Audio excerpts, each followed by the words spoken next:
Léandre Lebert, je suis journaliste.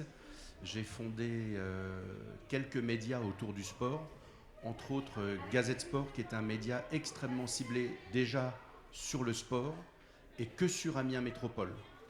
On vient de fêter nos 10 ans, on est un pure player et on publie 3000 articles par an environ, on fait 1 million de pages vues et l'éducation aux médias a explosé depuis 2 ans en passant de 7-8 interventions juste au moment du Covid à maintenant 50 interventions par an d'environ 6 heures et on couvre de l'école primaire jusqu'au master avec des modules de 6 heures essentiellement liés au sport.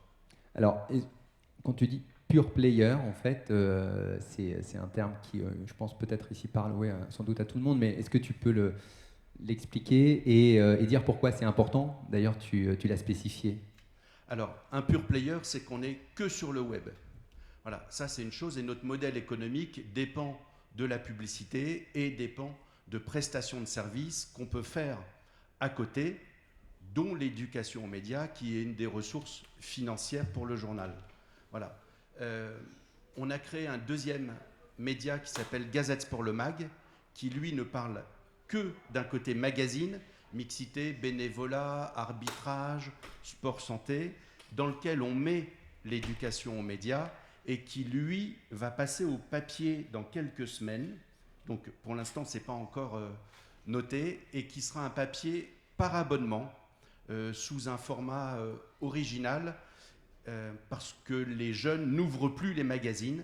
Alors on a décidé de plus faire de magazines papier, mais de faire un poster, voilà, avec 5 ou 6 informations concises, mensuelles, et donc vendues par abonnement. Ok, donc moi je me présente, donc je suis Damien Fleureau, je suis donc journaliste au service politique de TF1 et LCI. Par ailleurs, je suis aussi le président de l'association d'éducation aux médias Lumière sur l'info.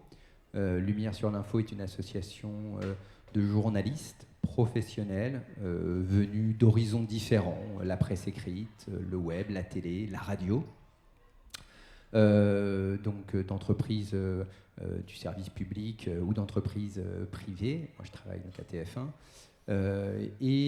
C'est une association d'éducation aux médias qui a été créée par un collectif de journalistes. Moi, j'étais pas là au départ, mais en 2016, le collectif s'est constitué après les attentats de Paris, avec cette idée qu'il était sans doute très important, qu'il y avait un besoin d'expliquer la fabrique de l'information. Parce que, après les attentats de Paris, il y a eu toute une série de vagues de désinformation, notamment sur les réseaux, et qu'il était important d'expliquer ce qu'est une source, comment est-ce qu'on recoupe ces sources d'informations, comment on traite les différentes informations que l'on peut avoir dans l'actualité, comment est-ce qu'on les collecte aussi, avec des rencontres entre journalistes et au départ, d'abord des adolescents dans les quartiers politiques prioritaires de la ville. Et puis aujourd'hui, en fait, Lumière, c'est aussi une éducation aux médias, je dirais, tout au long de la vie. Donc les jeunes, les ados, les jeunes adultes et même les seniors. Et donc c'est un réseau, Lumière, qui fédère à peu près 80 journalistes. Tous n'interviennent pas au quotidien, hein, mais avec des interventions dans les établissements scolaires, mais aussi dans des MJC, dans des centres de loisirs, dans des missions locales.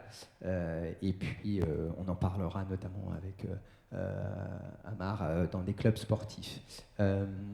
Donc voilà, je sais pas, est-ce que d'abord, peut-être, vous avez des questions ou après cette introduction très générale? Pas de questions. On a été très complet alors. Donc, Léandre, est-ce que tu peux expliquer donc en quoi l'éducation aux médias, parce que c'est un peu le propos ici de cette rencontre, doit s'ouvrir, s'élargir à la sphère sportive, en dehors notamment des murs de l'école. Souvent, encore trop souvent aujourd'hui, l'éducation aux médias, c'est rattaché à la sphère du collège, du lycée, de l'école. Oui, alors la plupart de l'éducation aux médias qu'on fait, c'est vrai qu'elle est complètement là-dedans, dans les collèges et les lycées. Je vous disais une cinquantaine d'interventions à l'année. Pour autant, les clubs sportifs, c'est un vrai enjeu. Et en même temps, c'est une vraie problématique. Parce que les clubs sportifs ne respectent en rien les droits d'auteur des photos, en rien les règles de plagiat des textes. Et donc, il y a un vrai apport. Sauf que si je suis Ils très ne bien, respectent en rien. Est-ce qu'ils connaissent les règles? c'est là la problématique. C'est que dans le milieu associatif, les services civiques sont nombreux et ils sont là que pour 8 mois. Et les bénévoles, il y a un désengagement parfois des bénévoles. Le bénévole est là 2-3 ans, il s'en va, et donc on doit tout recommencer à zéro. Donc ça, c'est une vraie problématique au niveau des associations sportives. L'autre chose, c'est que les associations ne veulent pas payer l'intervention des journalistes. Et donc, il faut qu'on trouve un modèle économique où le journaliste qui intervient puisse être tout de même rémunéré. Alors, il y a pas mal de fonds qui aident à ça, les FDVA, l'EMI. Le Fonds de développement pour la vie associative. Oui, l'EMI, l'éducation aux médias, qui peuvent abonder. Et vous avez aussi des appels à projets. Donc, là-dessus, on va pouvoir commencer. Et puis maintenant, depuis quelque temps, est développé, entre autres par une structure à Roubaix, ce qu'on appelle les Open Badges. Les Open Badges, c'est des certifications auprès des bénévoles quand ils suivent un certain cursus. Et le fait de valoriser un bénévole dans une compétence qui peut être savoir faire un communiqué de presse, avoir une bonne relation avec les autres médias, connaître les règles de partage de l'information, fait qu'on va certainement pouvoir avoir plus de liens avec eux. Comment est-ce que vous est venue l'idée de faire de l'EMI au sein des structures sportives, des clubs, des associations sportives? Parce que c'est vrai que l'EMI, ça date de 1983 en France, c'est la création du CLEMI, donc on date souvent l'origine de l'éducation aux médias à ce moment-là. Pour quelle raison? Est-ce que c'est parce que le titre spécialisé sur le sport vous a amené à aller chercher ce public, ou est-ce que rentrer dans les établissements scolaires, c'est un processus qui n'est pas simple? On rentre, heureusement d'ailleurs, même si parfois là, dans l'actualité, on a vu un peu des choses tragiques, mais n'intervient pas qui veut dans l'école, les associations, et donc peut-être qu'au sein des structures sportives, il y a moins ce filtre. Alors, il y a un filtre partout, mais on a l'avantage à Amiens d'être avec une vraie position de force connue, parce que la PQR concurrentielle à Amiens est finalement moins forte que nous. Et donc, les jeunes nous connaissent, les professeurs de sport nous connaissent, et l'USEP, ou l'USEP, je ne sais jamais comment on prononce, nous a repérés et on a commencé à monter un projet avec eux. Et de là, ça a été une pierre qui s'est mise à rouler, et je vous dis, il y a 3-4 ans, on faisait 4-5 interventions, 10 interventions. On en est maintenant à 50, on développe de plus en plus, et de plus en plus, comme le média est connu, on se fait de plus en plus plagier, voler, et donc on intervient de plus en plus dans les clubs sportifs en début de saison pour expliquer aux community managers les règles. Mais ça ne se fait pas sous forme claire EMI, ça se fait sous forme, vous venez à la rédaction, on vous explique individuellement les choses. Et donc là, depuis cette année, j'interviens au CDOS, le CDOS, Comité départemental olympique et sportif, qui fait 2 animations par an autour de la presse. Et j'interviens aussi dans la maison des associations, qui là est ouverte à toutes les associations d'Amiens Métropole, pour expliquer aussi c'est quoi les relations presse, c'est quoi un communiqué de presse, c'est quoi les règles d'usage, pour éviter qu'on ait toujours à envoyer des factures quand on nous vole, parce qu'on en est à là maintenant. Donc on a eu, nous, la démarche d'aller vers les clubs pour que les relations soient correctes, mais on n'a pas encore un engagement EMI labellisé là-dessus. On a un engagement de partenaires, de réseau de proximité, parce que Amiens, c'est 200 000 habitants, c'est une petite ville, et on n'a pas encore toutes les habitudes que peuvent avoir d'autres mégapoles comme Paris ou Lyon ou Lille. Ok, je comprends bien l'approche. Oui, vous avez une question ? Est-ce que vous voudriez bien préciser de quel club il s'agit? Parce que vous parlez de community manager. Par exemple, moi, dans les clubs sportifs que je peux voir dans mon entourage, ça n'existe pas, le community manager. Vous voyez ce que je veux dire? Alors, quel type d'organisation, enfin, quelle surface, quel périmètre? Là où il y a des community managers, c'est des clubs qui ont environ entre 300 et 600 licenciés. Bon, donc à Amiens, il y a du basket, il y a du rugby, il y a du hockey sur glace. Voilà. Après, dans les petits clubs, c'est souvent un bénévole qui est community manager. Bon, et qui connaît rien aux règles. Et donc c'est là où on doit les éduquer, c'est là où on les contacte.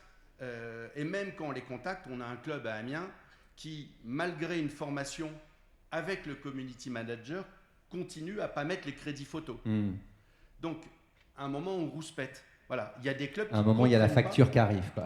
Oui, il y a des clubs qui ne comprennent pas que nos photos, je paye mon photographe. Ouais. Voilà. Et donc, quand ils ne comprennent pas, on leur envoie une facture qui n'est pas élevée. On est à 80 € pour le vol d'une photo. Mais ils disent, non, vous êtes sur Internet, c'est gratuit. En quoi c'est gratuit? Moi, mon photographe, il ne travaille pas gratuitement. Je refuse les bénévoles. Il ne me reste plus qu'un seul bénévole. Tout le monde est payé en correspondant, en pigiste, en journaliste. Donc, non, les photos sur Internet ne sont pas gratuites. Les textes ne sont pas gratuits. Il y a des clubs, ils reprennent 100% du texte et ils le mettent sur leur site. Et à la fin, on a une source. Mais non, vous ne pouvez pas faire ça. Et donc, c'est une éducation qu'on fait, je vais dire au quotidien, pour que les clubs comprennent les enjeux et les bons rapports avec nous. Ouais, donc on comprend que ce sont à la fois les grosses structures, celles bien installées, mais qui, avec des postes identifiés de community management, mais également des petites organisations. Donc moi, pour ce qui est de lumière sur l'info, on est arrivé sur ce terrain des clubs sportifs un peu naturellement, dans la mesure où l'EMI, au sein de l'enceinte scolaire, notamment collège et lycée, c'est tout à fait bien structuré. Je vous parlais de la création du Clémy en 1983. Depuis, du chemin a été fait au sein de l'Éducation nationale, au sein du ministère de la Culture. La mise en place, par exemple, du Pass Culture a permis de développer très largement des actions, notamment EMI, mais pas uniquement, au sein de la sphère scolaire, collège et lycée. Tout simplement en permettant aux établissements et aux chefs d'établissement, aux référents Pass Culture, d'avoir accès à une liste d'intervenants associatifs, référencés, filtrés par le ministère de la Culture, les DRAC, et puis surtout d'avoir accès à du financement. C'est-à-dire que devant chaque intervenant, chaque association qui propose, alors pour Lumière, des ateliers d'éducation aux médias et à l'information, mais une association culturelle qui fait du chant, qui fait du théâtre, voilà, vous avez un prix d'intervention. Et puis, au regard de votre budget, de la façon dont vous souhaitez le ventiler sur des actions éducatives et culturelles, en lien avec votre équipe pédagogique, éducative, vous choisissez des intervenants. Et ce process, il a permis de développer considérablement l'EMI en milieu scolaire. Donc ça, c'est super. Donc je dirais que ça, c'est sur des rails. Ça avance tout seul. D'où notre volonté à Lumière, l'année dernière, de s'élargir et d'aller chercher notamment des jeunes sur d'autres terrains, très concrètement les terrains sportifs, avec un constat, c'est que l'éducation aux médias, finalement, on n'a pas besoin de grand-chose de matériel très sophistiqué pour le faire. Ça peut être une rencontre, ce qu'on fait là aujourd'hui. On a un micro, mais on pourrait se parler naturellement et expliquer la fabrique de l'info, les droits d'auteur, les règles de déontologie. Donc l'EMI, on peut le faire en bord terrain, dans des tribunes, dans un clubhouse, dans un vestiaire, dans un gymnase, partout où il y a, et parce que Lumière cible d'abord prioritairement des jeunes, partout où il y a des rassemblements de jeunes, finalement ça nous intéresse d'être présents. Mais une fois qu'on a dit ça, La complexité ensuite, elle est d'aller chercher des clubs de sport pour les intéresser à ce sujet. Aujourd'hui, on a bien compris que l'école, bon, il y avait les savoirs fondamentaux, lire, écrire, compter. On la répète, on le martèle en fonction des couleurs politiques. Au ministère de l'Éducation nationale, eh bien, c'est dit avec plus ou moins d'insistance. On ouvre un peu parfois les savoirs, les apprentissages. À l'école, on apprend à nager, on apprend à bien manger, on apprend à lutter contre les discriminations, on apprend l'égalité filles-garçons, etc., etc. Bon, on doit aussi apprendre à bien savoir s'informer. Ça fait partie des programmes scolaires. Bon, visiblement, ce que tu nous dis, Léon, c'est qu'il n'en reste pas toujours quelque chose et que la notion de droit, ça s'oublie vite. Ouais. Le droit. C'est pour ça que je crois aux open badges. Parce que le bénévole, il peut avoir 16 ans, mais il peut avoir 60 ans. Et de pouvoir valoriser une action que mène quelqu'un au sein d'un club associatif est important. Et donc les open badges peuvent permettre cette certification. Cette montée en compétence, en fait. Montée en compétence. On n'est pas dans de la formation professionnelle telle qu'on la connaît avec des cursus, des filières. On accueille Amar. Bienvenue. Merci d'être avec nous. Ravi. Non, bah il n'y a pas de souci. C'est la ligne 13. On va balancer. Voilà. Donc, ouais, on en était aux open badges. Ouais, qui sont en fait des labellisations qu'en fait on met en valeur sur quoi? Sur un CV aussi, par exemple, oui. Sur le compte du community manager, etc. Oui, tout à fait. C'est quand même récent, les open badges, et c'est un vrai moyen de dire à son bénévole, voilà, je reconnais ton pôle de compétences, et tu peux valoriser sur un CV, tu peux valoriser dans tes formations que depuis 3 ans, 4 ans, 5 ans, tu as ce poste-là au sein d'une structure. Donc les open badges, c'est un truc qui est vachement bien. Après, il y a tout ce qui est UNSS. UNSS, on arrive à un public qui commence... C'est des clubs donc, dans les collèges, dans les établissements scolaires, ouais. Essentiellement dans les lycées parfois. Ouais. Et donc, ces jeunes-là, ils peuvent déjà être bénévoles et ils sont déjà conscients des enjeux des images. Et donc, au sein de l'UNSS, il y a les petits reporters et donc c'est aussi des labellisations. Donc ça, on rentre dans les clubs. Avant 6e, 5e, 4e ou école primaire, c'est quand même très jeune pour avoir conscience des enjeux. Ouais, ouais. Voilà. Donc UNSS, Open Badge, c'est vraiment rentrer dans les clubs et sensibiliser aux droits que peut avoir un média, qu'on peut avoir sur les images. On va y revenir. Amar, on te cède la parole parce qu'on a déjà beaucoup parlé avec Léandre.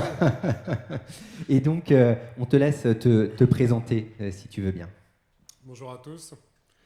Alors, encore une fois, désolé pour le retard. Donc, je me présente, vous m'entendez bien. Je me présente, je m'appelle Amar Sy et non pas Omar. Hein. À une lettre près, j'avais un autre avenir. Je suis donc coordinateur socio-sportif au sein de l'association Drop de Béton, donc, qui œuvre à l'insertion sociale des populations les plus démunies et plus éloignées malheureusement via le sport. Donc on se sert du sport comme vecteur, c'est ultra important de le souligner, notamment le rugby qui est le sport historique de l'association. Donc cette association a été fondée en 1997 par des ex-joueurs de rugby aujourd'hui, et joueurs de rugby à l'époque, dont un qui est l'entraîneur de la fameuse équipe de Bordeaux-Bègles, championne de France en 1991 pour les amateurs de rugby. En parallèle, je suis entraîneur de l'équipe senior féminine du Racing 92. Donc l'univers sportif, encore une fois, c'est mon quotidien. J'étais rugbyman, j'ai joué jusqu'en 3e division au niveau national, jusqu'en 2021. Donc j'ai réussi à allier à la fois mon activité professionnelle et ma passion du sport. Super, merci pour cette présentation. Et donc, est-ce que tu peux nous en dire un petit peu plus sur l'enjeu sociétal, les responsabilités aussi au-delà du strict terrain sportif, de la performance, même si ça compte, et au Racing en particulier, hein, un club d'élite, est-ce que tu peux nous dire eh bien, l'engagement de Drop de Béton, et comment est-ce que ce sujet de l'éducation média à l'information, de l'éveil de l'esprit critique, eh bien, vient tamponner ton association, pour filer la métaphore? Il faut savoir que Drop de Béton, on a un programme qui est réservé aux jeunes filles âgées entre 16 et 25 ans. Donc c'est un programme de préformation au métier du sport et de l'animation. C'est une sorte de remobilisation sur 8 semaines qui est destinée aux filles qui sont en situation de décrochage scolaire, qui sont diplômées, qui n'ont malheureusement pas obtenu les vœux sur Parcoursup et qui se retrouvent dans des situations précaires et qui ne font rien malheureusement. Et du coup, nous, grâce à nos prescripteurs qui sont les missions locales, France Travail, etc., on identifie les profils et on les récupère et on anime divers ateliers sur diverses thématiques, les problématiques à laquelle elles font face au quotidien, la précarité, la violence, la discrimination, etc., le harcèlement, et toutes ces choses-là, malheureusement, elles doivent y faire face. Elles ne sont pas préparées. Elles ne sont pas préparées, malheureusement. Alors, on fait face à une génération qui est ultra connectée, mais c'est paradoxal, puisqu'en réalité, ces jeunes filles, ce public est enfermé dans une bulle. Tu dis 16 à 25 ans. Oui. Ça veut dire que c'est un public qui a quitté la sphère scolaire, hein, on est d'accord, qui ne fréquente plus les bancs des lycées. C'est ça, exactement. Ils ne sont plus sur les bancs du lycée. Il y en a qui souhaitent, enfin qui ont pour projet de revenir dans le système, mais malheureusement c'est trop bancal. Bonjour. On a commencé. Celui qui était en retard à cause de son train est plus en avance que moi. J'étais pour faire la transition avec Marie Portolano qui vient d'arriver. Super. Donc on vient se diffuser. Donc, De toute façon, vous en sortez très bien sans moi. non, mais on compte sur toi aussi. Et donc, je disais que cette génération est connectée, mais malheureusement, c'est paradoxal puisqu'elle est déconnectée de la société. Et l'EMI, l'éducation aux médias, à l'information, c'est indispensable aujourd'hui. Et je l'ai vu parce que je suis professeur des écoles aussi, je suis en disponibilité. Donc très tôt, j'ai abordé le sujet, et c'est dans les programmes de l'éducation nationale. Et il fallait sensibiliser très tôt les élèves à cette problématique-là, leur apprendre à faire des recherches inversées, parce que dès qu'ils sont confrontés à une image ou à un texte, ils vont l'interpréter à leur manière et malheureusement, très souvent, mal l'interpréter. Et on l'a vu, notamment grâce à l'association Lumière sur Info qui a intervenu auprès de nos jeunes. Oui, on va pour jouer la complète transparence, on se connaît un peu, parce qu'on vous a contacté en fait à Lumière en voyant ce que vous faisiez sur le terrain avec cet accompagnement, et on vous a proposé de tester en fait un atelier. C'est ça, et cet atelier a été bénéfique dans la mesure où finalement ces jeunes filles avaient des idées reçues du métier du journalisme, l'information, vraiment l'essence même de l'information, elles avaient une conception de la chose qui était complètement erronée, clairement.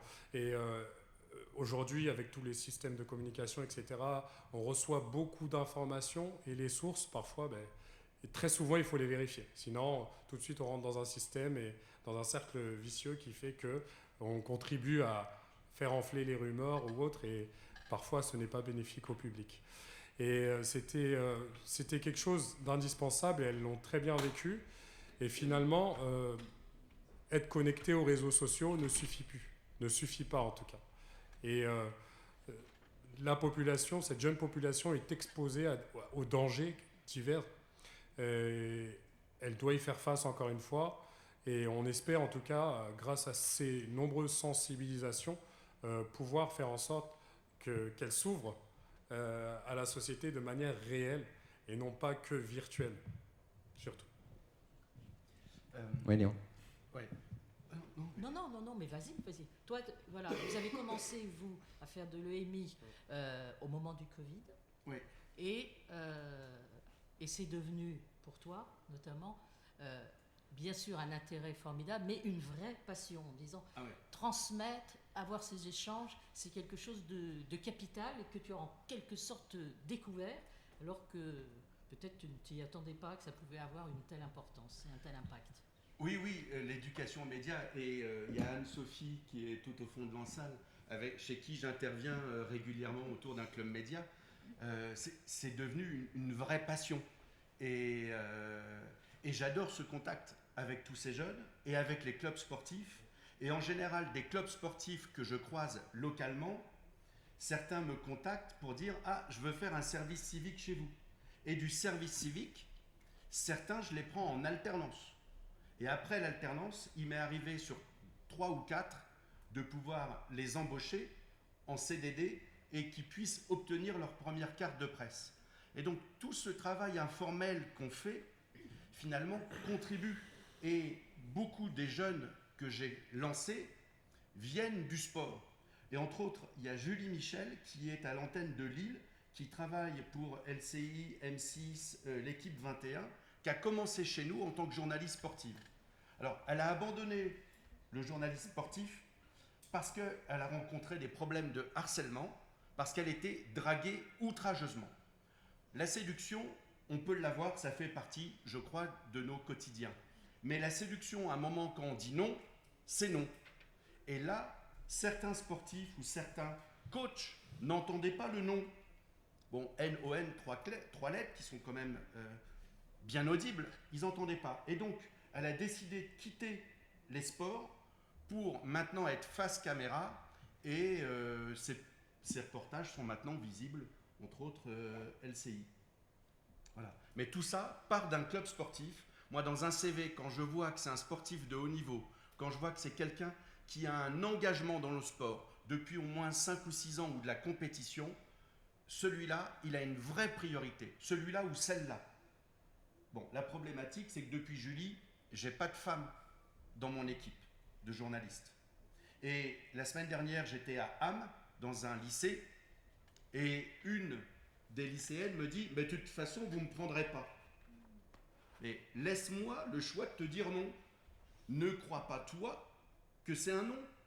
Si je ne te prends pas, je te dirai pourquoi. Mais les structures sportives ont quand même du mal à avoir des journalistes féminines. Voilà. Par contre, en stage de communication digitale, là, j'ai 80% de femmes. En stage de journalisme, j'ai que des hommes. Donc, l'EMI, c'est aussi ça, l'ouverture, la diversité sur ces métiers. Et c'est pour ça d'ailleurs que l'EMI, bien sûr, en milieu scolaire, c'est ô combien important, que ça s'est énormément développé et que tu es bien placé, Damien, pour le savoir. Mais voilà, ça ne peut pas se limiter à l'univers scolaire.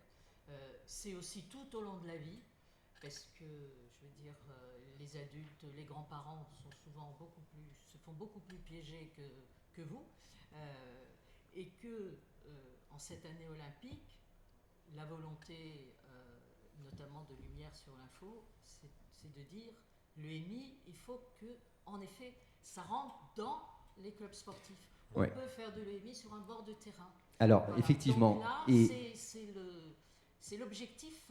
Alors, c'est pas forcément facile, évidemment. On va pouvoir en discuter. Il y aura peut-être des questions qui vont être posées. Mais voilà, l'objectif, c'est ça. Le sujet, effectivement, il est pas si simple que ça, parce qu'une fois qu'on dit on veut faire de l'EMI hors des murs de l'école, on n'a presque rien dit. Amar a tout de suite saisi la main qu'on lui tendait de cette possibilité de tester un format d'atelier avec tes jeunes et des jeunes filles que tu encadrais. Et voilà, ça ne se passe pas toujours aussi facilement parce qu'il y a plein de clubs de sport qui disent franchement, moi j'ai mes gamins une après-midi, 2 heures. Si vous venez, ça fait un entraînement en moins. On a par ailleurs la compète samedi. Et puis par ailleurs, il y a un sujet de responsabilité. Où est-ce qu'on va pouvoir les faire? Il y a un sujet d'impact aussi. Combien de gamins? Parce que dans une classe, il y a entre 15 et 20 ou 30 gamins, ça dépend un petit peu des structures, des niveaux. Mais dans des clubs de sport, on peut avoir tout de suite 50, 70 gamins qui viennent jouer au foot le mercredi après-midi. Alors, combien est-ce qu'on en prend, comment est-ce qu'on leur parle, etc. Si l'EMI est intégré au programme scolaire du CP jusqu'à la terminale, il n'y a pas une obligation pour les clubs sportifs de proposer un module de 2 heures, de 4 heures, de 6 heures sur l'éveil de l'esprit critique. Donc, il va y avoir sans doute un travail à faire, des instances, des fédérations, des ligues, un accompagnement aussi financier pour soutenir économiquement ces interventions quand elles sont faites par des journalistes professionnels qu'on doit rémunérer, qu'on doit indemniser pour ce travail. Moi, je crois beaucoup à la pertinence de cet éveil de l'esprit critique en dehors de la sphère scolaire, parce qu'il n'y a pas ce prisme éducation nationale, on vous l'impose. Par ailleurs, on peut toucher des gamins qui sont déscolarisés, des décrocheurs, ou des gamins qui sont scolarisés, mais tout ce qui vient de l'école, de toute façon, je le rejette, parce que c'est dans l'enceinte du collège, c'est dans l'enceinte du lycée, c'est sur le cours du prof de français que je déteste, etc. Donc, même si moi je suis journaliste sympathique, je ne vais pas écouter, je ne vais rien écouter, je ne vais rien en faire de ce que tu me dis. Donc, sur le terrain de foot, de basket, de rugby, ça prend une autre dimension, mais ça pose aussi des questions d'organisation. Amar, je ne sais pas, toi, comment est-ce que toi tu te projettes, comment est-ce que ce qu'on a pu faire une fois, ce qu'on pourra recommencer a priori à l'avenir, là, on pourrait l'étoffer et le... Clairement, en fait, comme tu l'as très bien souligné, il faut que les instances, les fédérations, les directions prennent le sujet au sérieux. Encore une fois, j'ai fait 7 ans dans le milieu scolaire, dans l'éducation nationale, et les enfants, les élèves, pour qu'ils soient réceptifs, c'est très difficile de les maintenir 7 heures dans une salle. Et même si tu es le meilleur prof du monde... Même pour les adultes, 7 heures assis... Même pour les adultes, et clairement, un enfant, il a besoin d'une pédagogie un peu plus personnalisée et surtout différente, innovante. Et l'éducation aux médias, encore une fois, si ça a été intégré au programme, c'est que c'est indispensable et c'est un enjeu très très stratégique. Les clubs sportifs, tout comme les associations, sont des foyers d'éducation. La preuve, le métier, on ne parle pas d'entraîneur, on parle d'éducateur sportif. Donc forcément, c'est un moment de la vie d'un enfant déjà où il est un peu plus positif dans l'approche, il est content d'aller à son entraînement, alors qu'il n'est pas toujours quand il doit aller à l'école ou quand il doit rentrer dans la classe. Donc il faut profiter de cet état d'esprit dans un premier temps et de faire comprendre aux dirigeants du club que c'est le moment opportun d'introduire ce sujet-là, de proposer des ateliers autres que la performance sportive, tout simplement, parce que le sport, ce n'est pas que le terrain, ce n'est pas que la dépense énergétique, c'est aussi là-dedans que ça se passe. Et forcément, nos générations ont besoin d'ouverture. Ont besoin d'ouverture parce que dans tous les centres de formation, que ce soit les clubs professionnels, très tôt, les enfants, ils sont mis dans des dispositions, ils rentrent dans un aspect psychologique qui est très très compliqué parce qu'ils sont performance, concurrence, terrain, je dois être le meilleur. Et du coup, ils s'enferment sur eux-mêmes et socialement, ça crée des tensions au sein même des équipes. Donc l'idée, c'est de développer ce côté un peu plus convivial déjà, vie de groupe, et ça passe par des ateliers de toutes les thématiques relatifs aux problématiques qu'on rencontre dans la société, tout simplement. Mais c'est un enjeu, encore une fois, il faut convaincre les dirigeants. On parlait de la place féminine tout à l'heure. Nous, c'est pour ça qu'on est focalisé sur la pratique féminine du sport, parce que dans les territoires comme dans la Seine-Saint-Denis, certains territoires des Hauts-de-Seine, la pratique féminine du sport, c'est un vrai enjeu. Mais on fait face aussi à un manque de présence de femmes dans l'encadrement. Au niveau mais oui, on manque d'éducatrices sportives. Et forcément, quand on a des filles, pour des raisons de pudeur ou autres, qui souhaitent faire face à une entraîneur au féminin, une entraîneuse, pardon, ben c'est compliqué pour elles. Du coup, elles ne pratiquent pas. Donc tout ça, en fait, c'est lié. Et on se dit que plus on met à l'aise les populations, forcément, elles seront épanouies. Et encore une fois, on pourrait leur proposer tout type d'activité, ça passera. Et en dehors de murs de l'école, bien évidemment. Léandre, oui. Alors, la problématique des sportives, c'est qu'après le lycée, il y a beaucoup moins d'engagement des femmes. tout simplement, c'est qu'on ne considère pas qu'une femme peut faire carrière dans le sport. Alors qu'un homme, s'il est bon, eh bien, la cellule familiale, les à côté vont le pousser à aller faire du sport parce qu'il y a moyen d'eux. Et ça, c'est des statistiques qui sont extrêmement claires. Pour en revenir, il faut parfois que les dirigeants des centres de formation, et j'ai un cas concret, le centre de formation de l'ASC, qui est un club de foot de Ligue 2 à Amiens, j'ai demandé à intervenir bénévolement parce que les féminines, on les suit, les U19, on les suit, l'équipe B, on la suit, et tous ces jeunes utilisent nos photos et lisent nos articles. J'ai demandé à intervenir. Ça fait 4-5 mois que j'ai appelé 2-3 fois et je n'arrive pas à intervenir dans un club formateur pour expliquer le droit d'image, ce qu'ils peuvent faire, pas faire. Mais sans raison. Ah ben j'ai pas de nouvelles. Pas de nouvelles. Pas de nouvelles. Voilà. Non, L'autre chose, le CREPS, un CREPS qui est quand même juste avant l'INSEP, on va dire, le CREPS des Hauts-de-France, vient chercher des photos chez nous. Donc un jour je les appelle, j'ai eu le directeur de la com qui n'était pas au courant des règles de droit d'image. Il dit oui, l'année dernière vous m'avez autorisé pour Erika Sozo, qui est une médaillée olympique en aviron. Je dis oui, l'année dernière pour Erika Sozo parce qu'on est partenaire. Mais cette année, Mewen Tomac, qui fait de la natation, on n'est pas partenaire. Le deal, il ne tient pas. Ah, excusez-moi. Je leur ai dit, moi je voulais vous envoyer une facture, non, mais vous comprenez tout ça. Je dis, ok, mais est-ce que je peux intervenir pour expliquer aux CREPS les droits d'image, de plagiat? Plus de son, plus d'image non plus. Donc c'est un vrai problème.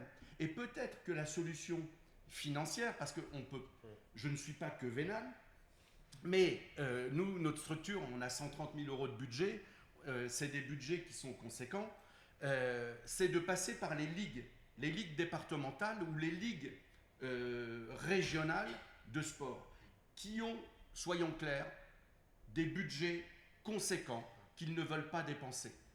Si je suis mauvaise langue, je parlerai que le CDOS a 2 ans de trésorerie d'avance. Le quoi Le CDOS, le comité départemental olympique et sportif, a 2 ans de trésorerie d'avance.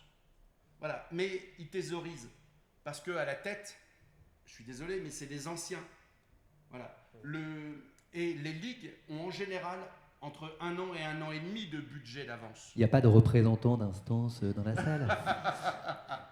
Je vous aime, mais partageons. Ouais. Non, mais c'est vrai que l'aspect économique, je parlais tout à l'heure du pass culture qui a été un game changer, hein, en bon français, pour l'éducation nationale et l'EMI dans l'éducation nationale. On doit pouvoir trouver ce genre de partenariat financier avec des instances fédérales, de ligues nationales. Le sport génère énormément d'argent. Il doit y avoir un pourcentage qui peut se flécher vers l'éveil de l'esprit critique, l'éducation aux médias et à l'information et le rayonnement de la démocratie pour une pluralité des opinions. Donc moi j'avais un sujet aussi sur les éducateurs, effectivement Martin en a parlé, qui sont au quotidien avec notamment ces jeunes, ou moins jeunes d'ailleurs, hein, mais très jeunes, moins jeunes. Et faire de l'EMI pour les jeunes, c'est aussi en parallèle, je pense, faire de l'EMI pour les éducateurs qui vont pouvoir transmettre ses savoirs, ses apprentissages, parce que quand Lumière intervient une semaine, le lendemain, on n'est plus là, puis de toute façon, il y a match. Mais par contre, la désinformation, elle continue. Elle continue sur des réseaux, par ailleurs, tout à fait visibles. Et Léandre, tu peux le constater en constatant que tes contenus sont piratés. Mais la désinformation, elle est aussi invisible sur des boucles. WhatsApp, par exemple, totalement privées, qui dépassent même le cadre du club.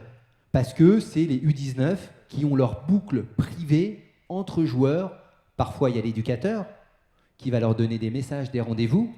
Et là, les dirigeants, ils sont totalement désemparés. Je ne sais pas si tu peux nous en dire un mot, Amar. Ils sont totalement impuissants, en fait, c'est exactement ça. Il y a le groupe du sous-groupe du sous-groupe du sous-groupe. C'est-à-dire qu'il y a le groupe WhatsApp, on parlait de WhatsApp pour ne pas le citer, avec le staff qui va avoir son propre groupe, le staff lui-même, on va différencier, il y a l'équipe médicale qui va avoir son propre groupe, Les jeunes, les vieux, les anciens, les nouveaux. les entraîneurs eux-mêmes qui vont avoir leur propre groupe, les joueuses eux-mêmes, les joueuses qui jouent devant pour le rugby. Donc en fait, le sous-groupe du sous-groupe du sous-groupe. Et le community manager, il est dans aucune de ces boucles. Complètement. Donc le président du club, dans aucune de ces boucles. Tout à fait. Et le problème, c'est que les conséquences de ça, c'est la désinformation. Et surtout, ça crée des clans au sein de l'organisation. Ça crée des clans, ça ne pousse pas à la communication. Encore une fois, c'est un outil de communication, mais ça ne pousse pas les gens à communiquer réellement. Et du coup, tension, conséquences négatives, les on-dit par-ci, les on-dit par-là, oui, mais dans ce groupe-là, ils ont dit que j'étais nul, etc. Bref, ça devient vraiment très, très compliqué à gérer, en tout cas, même en interne. Et moi, je le vois au quotidien. Et le rôle de l'éducateur, il est 360 degrés, en fait. Ce n'est pas que là. Un peu comme les professeurs, d'ailleurs. Exactement. Bien sûr, mais Par rapport à l'EMI. Mais en tous les cas, il est vain de croire qu'on peut interdire des boucles d'exister dans ces structures. Dans une classe, mais dans un club, c'est impossible. Parce que par ailleurs, c'est très utile dans une communication, dans un relationnel au quotidien. Finalement, le rendez-vous, on a changé. Le bus sera porte de Championnet et sera plus porte de Clignancourt. Voilà, le match a été reporté à cause des intempéries. Donc, par ailleurs, il y a des informations tout à fait factuelles, vérifiées, sourcées, qui sont diffusées. Mais c'est vrai qu'il y a tout un... Et c'est là où je pense que on doit aussi, l'EMI doit aussi avoir cette réflexion sur comment accompagner les éducateurs. Et moi, je suis persuadé qu'on est beaucoup plus pertinent quand un journaliste intervient dans une structure accompagné d'un éducateur qui aura préparé la séance en disant tu vas voir tel jeune des U19, etc. Tu vas voir tel gamin de ce quartier, je vais t'expliquer ce qui s'est passé le mois dernier avec l'autre club de la ville, je vais t'expliquer ce qui s'est passé au sein du club, entre les sections, tout ça. Et si on parle à deux, on est beaucoup plus fort et beaucoup plus pertinent parce qu'on a déjà des codes. Moi, j'ai pas tous les... J'aime bien le rugby. Mais je ne connais pas tous les codes de ce sport. Je ne connais pas l'histoire de l'association sportive, etc. Et donc, là aussi, je pense que si on veut intervenir de façon pertinente, il faut co-construire ces interventions et voilà, et les inscrire dans un contexte particulier. Donc, il y a eu, par exemple, là, on parle des faits de piratage, de vol de ressources, de photos, d'informations. On vous explique que l'information, c'est pas gratuit. Parce que c'est les professionnels, c'est un travail d'enquête, de reportage, où on vous explique. Je pense que c'est fondamental. C'est ça, et c'est ultra fondamental. Partir de faits réels, ça permet de les impliquer encore plus dans le sujet. Voilà, on habite à Saint-Denis, dans le club de Saint-Denis, les U8, il y a l'entraîneur qui s'est fait virer parce que les groupes de parents sur WhatsApp, ils ont fait pression pour que le président... C'est une histoire réelle, d'ailleurs, c'est pas à Saint-Denis, mais c'est déjà arrivé, à titre d'exemple. Mais effectivement, avoir un éducateur à côté du journaliste permet aux jeunes de se reconnaître déjà et de s'impliquer naturellement beaucoup plus dans l'intervention. Léandre, tu voulais ajouter quelque chose là-dessus? Oui. Puis on va peut-être, s'il y a déjà quelques questions, et on reprend la discussion. Mais on en revient à la volonté des dirigeants de nous faire intervenir. Et là, entre les différents clubs où on a des problématiques et des clubs qui remettent aussi en cause notre travail, parfois les clubs ne sont pas prêts à ce qu'on intervienne. Et pour autant, depuis qu'on est pédagogue et sur nos albums photos, on a marqué le droit d'image et tout, de plus en plus de personnes nous remercient pour la qualité des photos, du travail ou des articles. Et donc, c'est un travail de fond qui est extrêmement lent, mais qui devient pédagogique au fur et à mesure. Mais d'abord, les dirigeants sonnaient à notre porte. Même quand nous, on va vers eux, ils nous oublient. Bon, donc c'est d'abord eux qu'il faut avoir, parce que c'est eux qui vont valider le projet. Quand ça vient de la base, le service civique, il est là 8 mois. Et donc, une fois qu'il est parti, il n'y a plus rien. Mais la réflexion, moi, que j'ai, en voyant l'organisation des structures sportives, c'est que dans un club, dans n'importe quel club, il y a un référent médical. Et d'ailleurs, en bord terrain, aujourd'hui, c'est obligatoire, je crois, à partir d'un certain niveau. Qui est un référent. Donc on va. Et ben voilà. Qu'il y ait un ambassadeur, un capitaine de l'info, quoi. C'est pas forcément le numéro 10 d'ailleurs. C'est pas celui qui va marquer le plus de buts ou le plus d'essais. Mais peut-être que ça peut être intéressant. On a des éco-délégués dans les établissements scolaires. Un capitaine de l'info, un référent, alors soit c'est parmi les jeunes, parmi l'équipe éducative, parmi les éducateurs, qui va alerter, qui va porter aussi en première intention des savoirs, des apprentissages, bloquer la diffusion d'une fake news, d'une rumeur, d'un complot sur un club ou je sais pas. Je pense que ça peut être une réflexion parce que par ailleurs, je vous ai dit que le MI se développait beaucoup en milieu scolaire, c'est super, mais on ne mettra jamais un journaliste dans chaque classe, un journaliste dans chaque club de sport. Je sais pas, Léandre, combien de toi d'interventions, tu l'as dit au début Je fais à peu près 50 interventions par an et j'ai... Donc une par semaine quasiment, ouais, c'est énorme. Alors c'est des interventions, c'est 50 classes, pardon, et globalement c'est 6 heures. Alors quand je pilote un club média comme avec l'Acheléen à Amiens, c'est 27 heures d'intervention. Voilà. Donc j'ai globalement des interventions quotidiennes de novembre à juin. Voilà. Dans des cités éducatives, dans l'USEP, dans l'UNSS, tout ça, et un peu dans les clubs, mais pas assez dans les clubs. Et pour autant, les jeunes sont en demande puisqu'ils nous questionnent. Quand est-ce qu'il y a l'album photo ? Pourquoi vous me mettez toujours en photo ? Il y en a qui en ont marre, et on parle avec lui, je lui dis, bah oui, on te met souvent en photo parce que tu as une mine triste, et là c'est une défaite. Bon, alors après on lui promet de changer la photo ou autre. Donc on a une information à l'éducation média qui est passive. Bon, ça serait bien que les ligues s'emparent du sujet et qu'on puisse donner une information au club associatif. Mais il faut une volonté. Non, vas-y, Amar. Pour ajouter quelque chose, il y a les community managers qui je pense, constituent une porte d'entrée. À mon avis, ils peuvent indirectement sensibiliser au sujet, créer le débat en fait en interne et poster justement faire des posts sur la thématique pour faire bouger les choses. Ça peut venir d'en bas aussi. Ça viendra certainement beaucoup plus facilement, ça se débloquera de là-haut, c'est sûr. Mais en bas, avec tous les petits clubs qui aujourd'hui, toutes les informations, même un club de 6e division de n'importe quel sport, a un réseau social sur lequel il communique.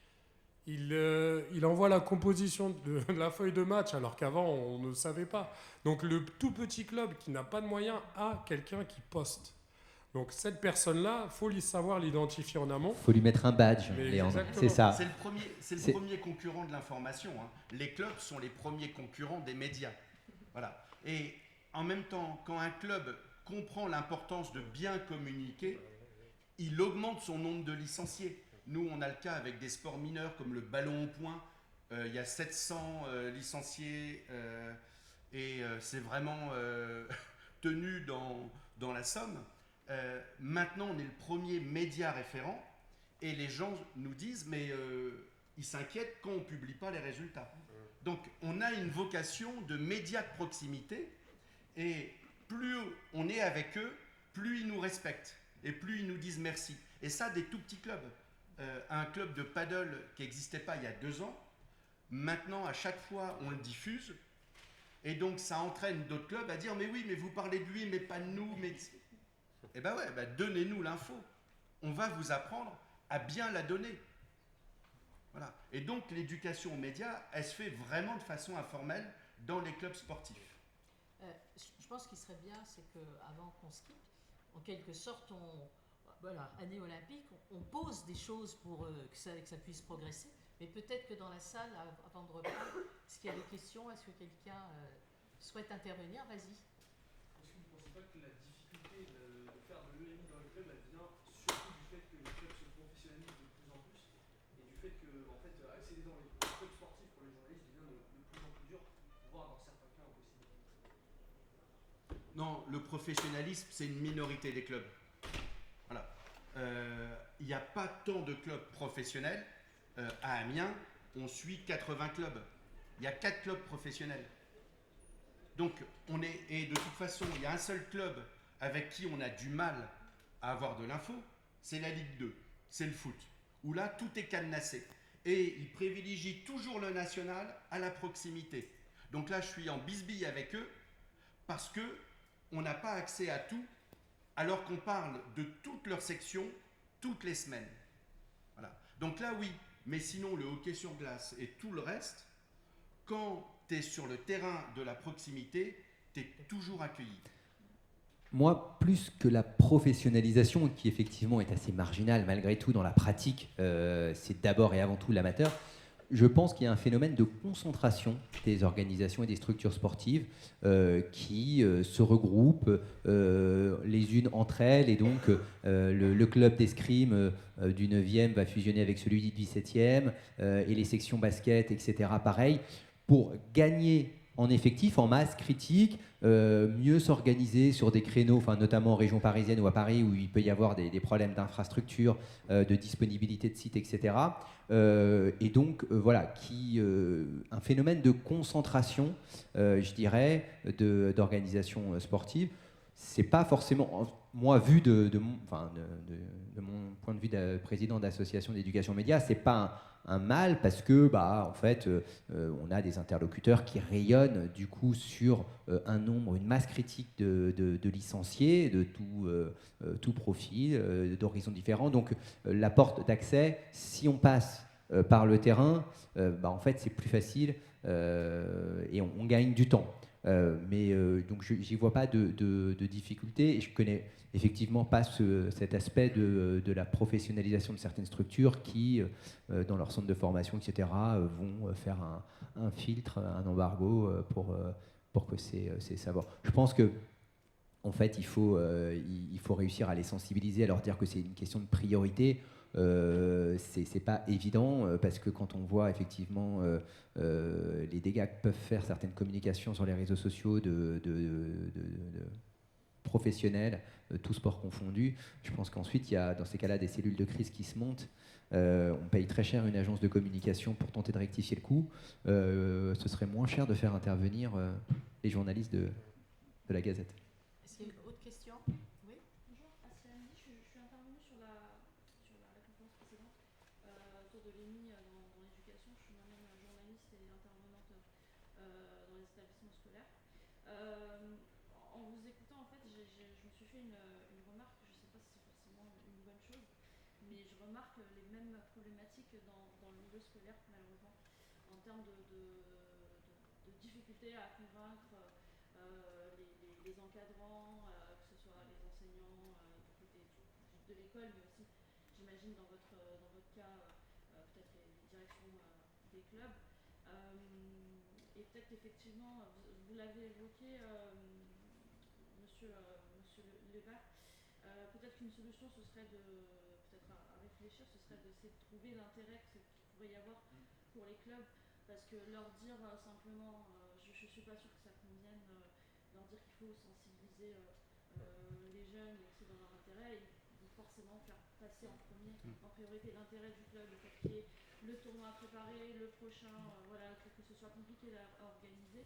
Et peut-être effectivement le fait de dire ça vous permet le fait de travailler votre communication, ça vous permet d'augmenter votre nombre de licenciés, ça peut être une solution, une problématique qu'on a moins dans le milieu scolaire, parce qu'il y a effectivement, si ça rentre dans le cadre du programme, c'est déjà plus simple d'adhérer à ce type de projet. Oui, j'ai assisté tout à l'heure. On a beaucoup de ponts en commun autour de tout ça. Et moi, je n'avais pas conscience de l'importance des ligues sportives, quelles qu'elles soient, et je n'avais pas conscience du budget. Parce que dans l'association sportive, il n'y a pas d'argent à dépenser. Ils sont toujours ric-rac, ils sont tout ça dans les petites structures. Hein. Je ne vous parle pas des clubs pro. Et donc, de dépenser 100 euros, 150 euros ou 200 euros pour que quelqu'un intervienne, ils préfèrent les mettre ailleurs. Et je peux l'entendre. je peux l'entendre jusqu'au jour où j'ai compris que certaines ligues avaient 1 an et demi ou 2 ans de trésorerie d'avance. Et là, moi, dans ma structure, j'ai 3 mois d'avance. Et donc, ça m'a fait écho et je me suis dit, merde, pourquoi je serais bénévole alors qu'ils sont en train de thésauriser? Il n'y a pas question. Donc, le GDOS me paye, la MAM me paye, et on va aller vers des structures ligues en leur demandant un peu de budget. Oui, c'est une des pistes de développement. Et quid après 2024? Parce que là, tout le monde est beau pour les JO, tout ça. Alors l'USEP, je pense qu'on continuera avec l'USEP parce que les écoles primaires adorent le format d'intervention qu'on a. Donc on va le faire. Mais quid des autres? Voilà. Mais on reçoit tellement de messages de jeunes qui attendent après l'album photo. Vraiment, le texte, ils n'en ont rien à faire. C'est est-ce que tu m'as pris en photo? Voilà. Et qu'est-ce que je peux faire? C'est génération selfie, quoi. Ouais. Et il y a des joueurs qui jouent le jeu, qui respectent. Parce que quand c'est un usage privé, ils ont le droit de diffuser la photo sans nous créditer. Bon, ça arrive. Mais quand on leur explique, après, ils nous créditent. Et donc, s'ils nous créditent, ben, on est cool avec eux et peut-être que le match d'après, on prendra 2-3 photos de plus de lui que d'un autre parce qu'on sait qu'il valorise correctement nos photos. A contrario, des clubs qui ne veulent pas, donc personne morale, qui ne veulent pas respecter le droit d'image, eh bien, eux, on commence à se désengager en leur disant, bon, bah voilà, c'est plus une priorité d'aller vers eux parce qu'ils ne respectent pas le travail d'un média. Et donc, il y a aussi cette pression-là qu'on met. Et l'année prochaine, je vais me désengager d'un club parce qu'on a beau leur expliquer, chaque semaine, ils publient des photos et ils ne respectent pas le droit d'image. Il y avait une autre question. Voilà, et puis après là, oui. Oui, non, allez-y. Moi, c'était plus... j'ai bien compris ce qui pouvait être fait dans les associations à destination des adultes, notamment avec les badges, et puis vous avez évoqué d'autres pistes. Par contre, j'ai un peu plus de mal à voir ce qui peut être fait avec un groupe d'une 30aine d'enfants et son entraîneur. Est-ce que vous auriez des exemples de ce qui a été fait ou de choses que vous avez pu imaginer? Amar? Alors, exemple... Patate chaude. Non, mais c'est bien, qu'il connaît bien. Vous êtes... C'était en simultané, c'est parfait. Mais clairement, c'est très simple. Cette sensibilisation, on en parlait tout à l'heure, elle passe par la présence déjà de l'éducateur. C'est vraiment le référent visuel, il est garant de la sécurité émotive, etc. de l'enfant. Donc, il faut qu'il le voie, il faut qu'il soit présent au moment de l'atelier. Ensuite, introduire du ludique, amener le sujet avec une image d'un film, par exemple, qu'ils connaissent par cœur, qu'on aurait flouté ou autre, ouvrir le débat là-dessus, c'est le meilleur moyen de les faire participer. Et là, ça fuse dans tous les sens. Oui. Donc, vous voulez dire que, par exemple, ces 30 enfants, vous les laissez sur le terrain ou il faut une salle. Généralement... Et vous faites une intervention comme ça? Exactement, dans une salle où on organise l'atelier, tout dépend encore une fois de l'enjeu et de la thématique. Enfin, s'il y a une thématique précise, on va aménager l'espace en fonction. Ouais, mais en fait, peu importe le support ou le cadre, même si ça peut avoir un intérêt, mais moi, ça m'est arrivé de préparer des interventions dans des établissements scolaires. J'arrive avec mon PC, et puis en fait, le tableau numérique est HS, le réseau Wi-Fi passe pas, je veux aller sur YouTube, et puis en fait, c'est bloqué par le service informatique, etc. Donc, je me retrouve face à une classe, voilà. Et c'est tout. Ça se passe bien, en fait. On répond aux questions, et il y en a plein, d'ailleurs. Donc, quand on a fait l'atelier avec Amar, effectivement, on avait préparé des petites diapos, et voilà, on a plein de supports, d'images, de ressources, notamment en lien avec l'actualité sportive. Hein, et voilà, tout à l'heure, vous n'étiez pas là, mais j'ai montré une photo de Kylian Mbappé tenant dans les mains un maillot du Real de Madrid. Je pourrais vous montrer cette photo aussi. C'est une publication qui circule sur les réseaux. Jusqu'à preuve du contraire, ce matin, il n'avait toujours pas signé.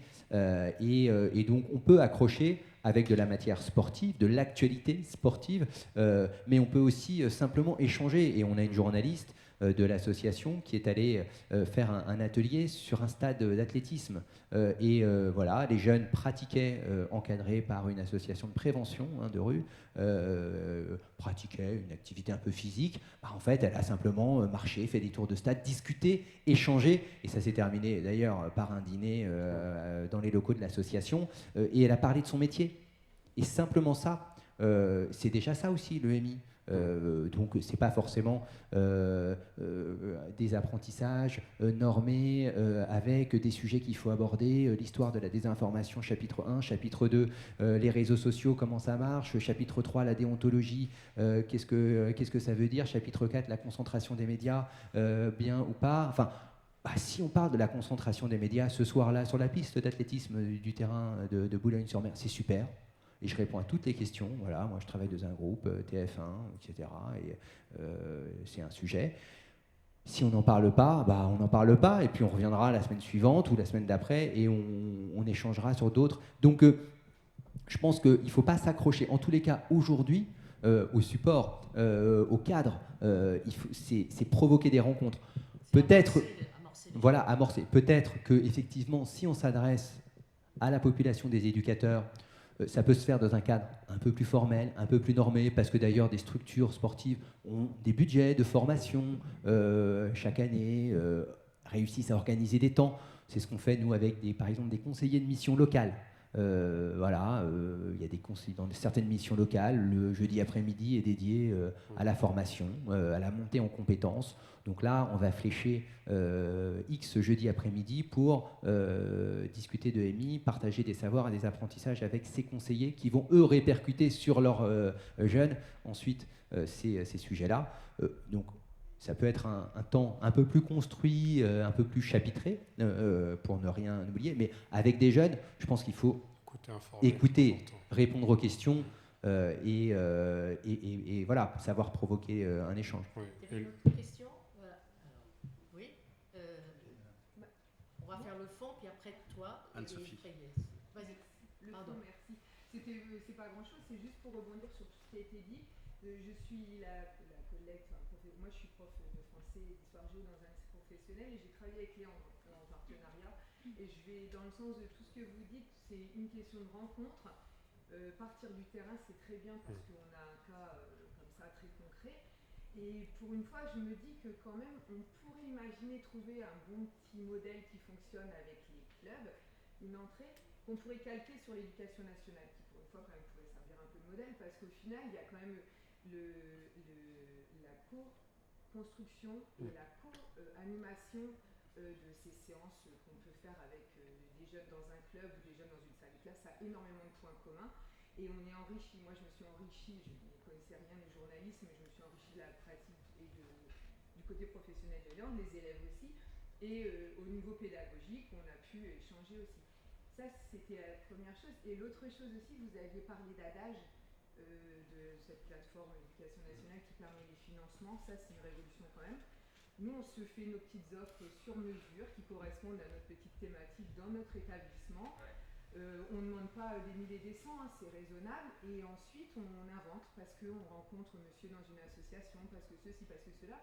Et là on a le jeune reporter UNSS dont on parlait tout à l'heure. Nous c'est pas très développé sur Amiens parce qu'il faut que ça arrive quand même. Ça l'est plus dans d'autres UNSS et dans d'autres académies, mais ça c'est aussi une chouette entrée. On a emmené une jeune fille au championnat de France de cross UNSS au nom du club média du lycée, parce qu'on avait une équipe qui participait. Bon, je ne sais pas moi exactement en termes de MI ce que ça peut donner, enfin c'est dur à quantifier, mais en tout cas elle c'est super. C'est super, je vous le dis tout de suite, c'est super.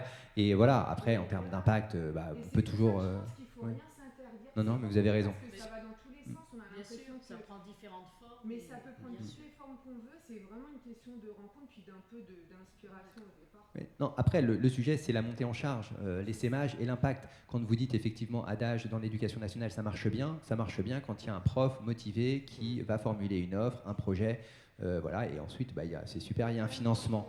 Voilà, quand c'est le référent Pass Culture, professeur documentaliste, qui va imposer un peu à ses collègues, profs, une semaine thématisée sur l'EMI, ça passe souvent moins bien et il n'y a plus de co-construction et le journaliste débarque dans une salle de classe, le prof se fait squeezer 2 heures de SVT, il est en retard sur son programme, Puis par ailleurs, c'est vraiment cette classe, elle est poussive. Pourquoi est-ce qu'on lui propose 2 heures de MI sympa alors qu'ils n'ont rien fait la semaine dernière en cas pratique?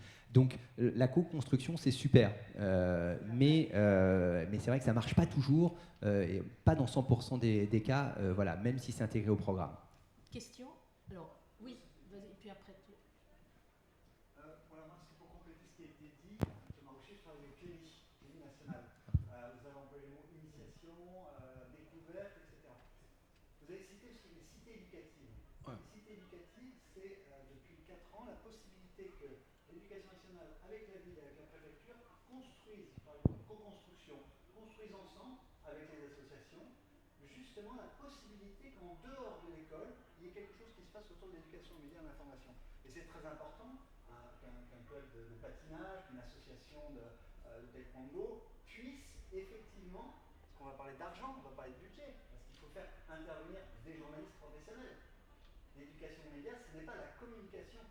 Donc il y a un vrai travail en s'appuyant sur les cités éducatives, en s'appuyant sur l'UCEP pour le premier degré, sur l'UNSS pour le second degré, qui ont des budgets pour former des enfants qui parfois, pour un problème de blessure ou pour un problème quelconque, ne vont pas pouvoir faire le sport, ils ont besoin d'être valorisés. Et ils vont être valorisés grâce aux compétences qu'ils ont, ils vont se révéler dans le fait que ce sont des bons photographes, que ce sont des bons intervieweurs, que ce sont des enfants qui vont se retrouver grâce au travail que vous menez dans vos différentes associations, et ça c'est très bien.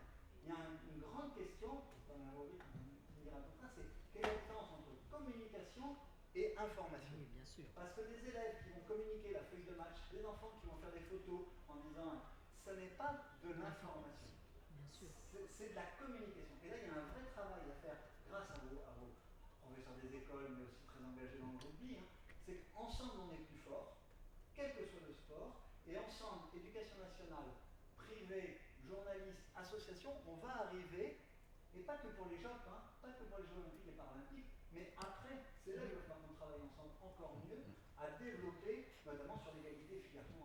L'échange d'ailleurs, on va voir qu'est-ce qu'on peut faire après. Vas-y Léon, Ouais. Et puis on va, parce qu'il attend depuis longtemps L'UCEP, pour poser sa question. L'UCEP nous finance, j'ai pas de souci avec ça. L'UNSS, clairement, nous a dit on peut être partenaire, mais on n'a pas de sous, allez les chercher avec un fonds de développement associatif, allez les chercher avec l'Agence nationale du sport ou autre. Donc l'UNSS, c'est on est prêt à vous soutenir, mais on n'a pas de sous, allez chercher les institutionnels pour que vous soyez payés. Et l'UCEP, eux, nous disent on a un budget et on peut vous rémunérer. Donc parfois, on va trouver de l'argent pour l'UNSS, ça va peut-être prendre 1 an, 2 ans, 3 ans. Bon, on verra.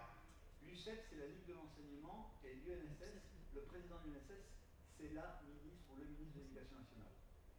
La question, vas-y. Moi, je voudrais revenir sur le côté des entraîneurs sportifs et de leur formation, et ce qu'il faut des communicants.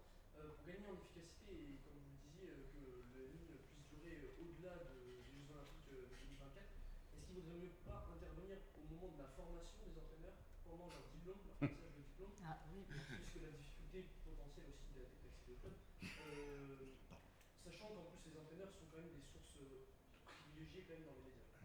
Alors, oui, vas-y, puis il y a un entraîneur qui est là. oui. J'interviens en master, STAPS, première année. Avant, ils n'ont rien en communication. Bon, déjà. Et quand je leur donne 15 heures de cours, ils me disent ça ne sert à rien qu'on fasse de la communication, je préfère être sur les terrains. Voilà, master STAPS. Donc ce n'est pas des perdreaux de l'année. Voilà. Donc déjà, ça pose la question dans leur cursus d'aborder la communication dans les clubs dans lesquels ils seront à l'avenir. Et effectivement, oui, moi pour avoir suivi le premier niveau d'entraîneur, suivi la formation du premier niveau d'entraîneur fédéral, il n'y a pas la notion de communication ni d'éducation aux médias à l'information. On aborde juste la thématique du relationnel avec les différentes parties qui gravitent autour du club. Merci. Donc clairement, oui, c'est quelque chose qu'il va falloir intégrer parce qu'encore une fois, les générations qui sont en train d'arriver sont dans le besoin par rapport à ça et sont exposées surtout. Mais c'est effectivement, je pense que vous avez raison, c'est clé de transmettre ces savoirs, les relayer, de les faire porter par cette communauté éducative au sens large, enseignante ou sportive, c'est clé parce que, encore une fois, nous ne sommes pas, nous journalistes, nous ne sommes pas assez nombreux. Même si on se déploie, on fait au maximum, il y a un moment donné, la réalité économique, et vous avez celle de Léandre, la Gazette, celle de TF1, on n'est pas tout à fait dans la même division, mais je vous promets qu'il n'est pas là. Mais le directeur financier de TF1, de mon groupe, va se dire, on est à la casquette. On ne peut pas faire plus sur le MI, parce que voilà, on est dans un environnement concurrentiel, etc. Donc en fait, nos entreprises de médias sont dans un environnement concurrentiel, un marché, qui est ce qu'il est. Donc auront du mal, sans doute, à mobiliser plus et encore plus, même si je suis fondamentalement, et je suis d'ailleurs ici, là, sur mon temps de travail pour vous parler, donc c'est que...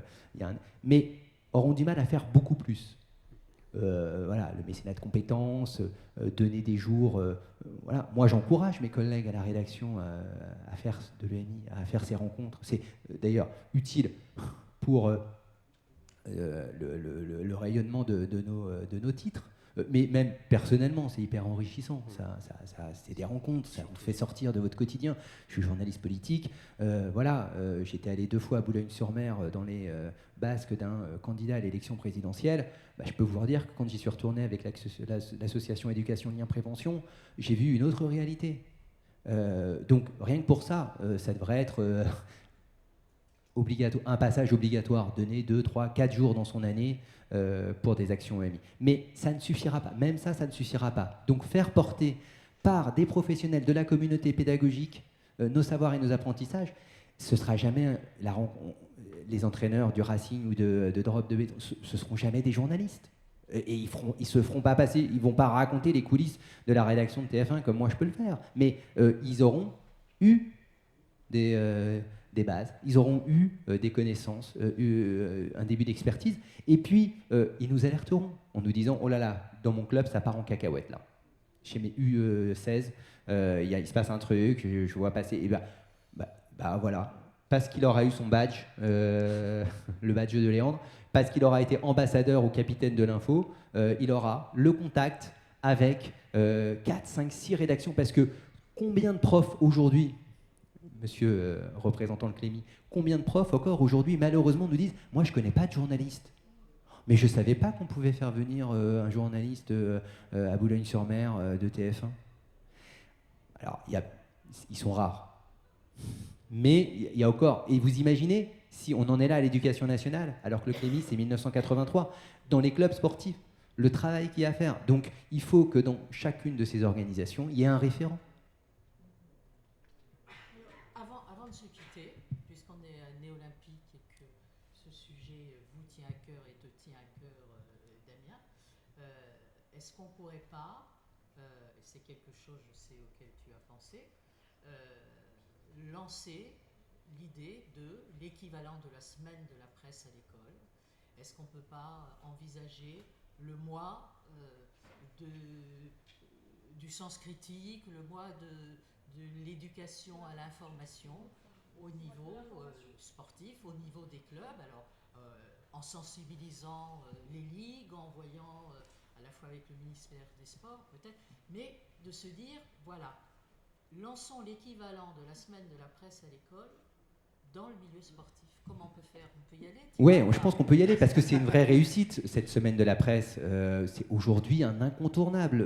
Et pour le coup, c'est vrai que ça fonctionne très bien. Ça permet de réunir énormément d'acteurs, d'actions, de fédérer des forces et ça donne de la visibilité. Même si c'est assez concentré dans le temps et que ça contraint parfois les organisations qui mettent en place des rencontres, des ateliers, des débats, etc. Mais je pense qu'effectivement, ce modèle, il serait bon de pouvoir le reproduire et de surfer sur cet élan olympique et de distribuer des médailles, des badges tout au long de... Ce serait bien alors auprès aussi du ministère des Sports, parce que pour insuffler la démarche auprès d'instances comme les ligues, que cette année olympique insuffle cette proposition. Ouais. Surtout que dans les clubs, les clubs sont quand même le premier concurrent des médias. C'est-à-dire que quand on aime un club, on va voir l'actualité sur le club. On ne va pas nécessairement voir l'actualité dans un média qui en parle. Et donc très très souvent, à Amiens, c'est une place forte du hockey sur glace. Eh bien, les vrais aficionados, ils vont aller directement sur le club. Ils ne vont pas nécessairement aller sur Gazette pour avoir plus d'informations. Et donc, il faut vraiment éduquer les clubs parce que c'est eux qui sont les premiers en front et c'est eux qui peuvent prendre les premiers scuds s'ils font mal les choses. À méditer. Oula. Ça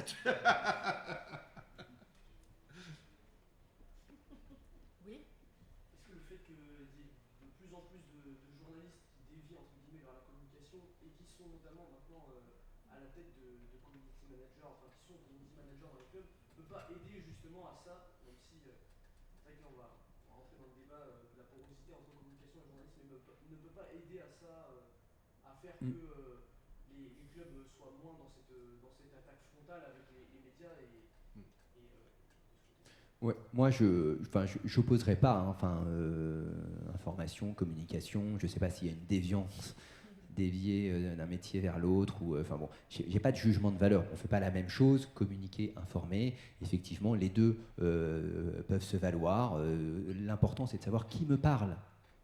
Qui me donne le compte-rendu du match, si c'est effectivement l'organe officiel du club ou si c'est un compte-rendu fait par un journaliste qui n'est pas rémunéré par ce club, j'aurais peut-être pas tout à fait les mêmes points de vue, les mêmes angles de vue, etc.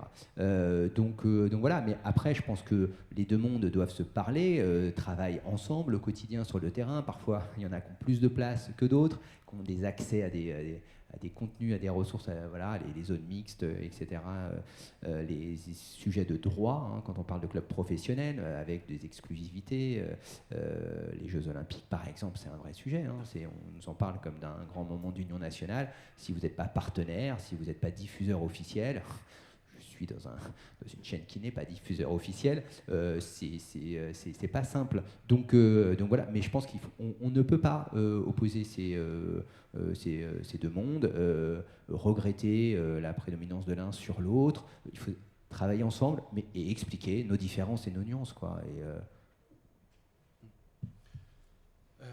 Les clubs pro ont des community managers. Il n'y a pas tant de clubs pro que ça qui peuvent se payer un community manager.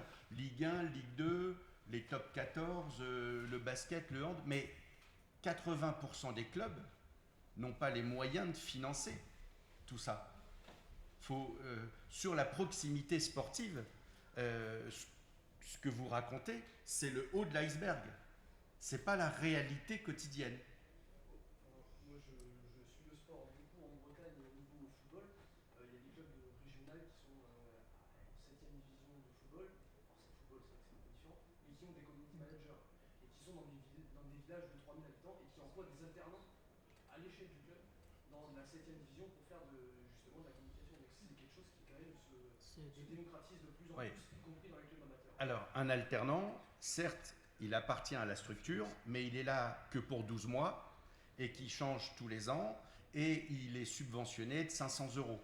Donc, est-ce qu'un alternant, c'est un professionnel de la communication ? On peut se poser la question et quand ça sera un autre, la communication ne sera plus la même et tout ça. Des vrais community managers qui restent dans les clubs, il y en a très très peu.